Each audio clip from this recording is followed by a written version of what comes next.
ஒரு குறிப்பிட்ட அசலுக்கு வட்டி அரையாண்டுக்கு ஒரு முறை கூட்டு வட்டியாக கணக்கிடப்பட்டால் ஆண்டுக்கு வட்டி வீதம் கூட்டு வட்டி வீதம் 40% என்ற விகிதத்தில் 2 ஆண்டுகளில் ரூ. 51,840 மாறுகிறது எனில் அசல் தொகையை காண்கிறாங்க. கூட்டு வட்டியில இந்த மாடல் சம் கொடுத்தாங்களா? ஃபர்ஸ்ட் இது வட்டி மட்டும் எடுங்க.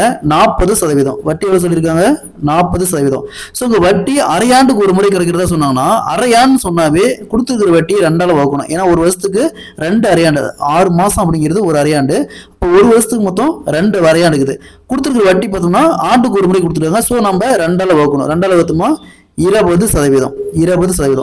ஸோ இந்த 20% எப்படி எழுதுவோம்?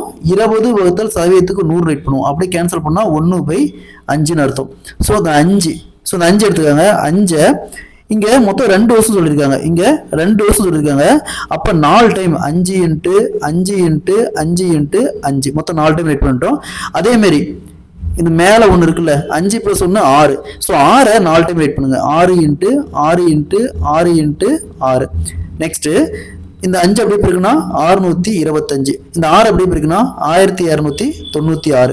நெக்ஸ்ட் பாருங்க, இந்த மொத்த தொகை எவ்வளவு வருது? 51,840. ஸோ இந்த 1296க்கு தான் 51,840. நமக்கு தேவை அந்த 625க்கு என்ன வரும்? 625க்கு என்ன வரும்? இது அப்படியே கிராஸ் மல்டிப்ளை பண்ணுமா?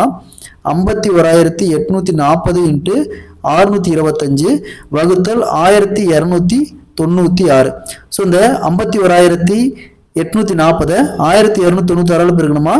40 × 625 25,000. ஸோ அப்போ அசல் பார்த்தோம்னா 25,000. Option A is the correct answer.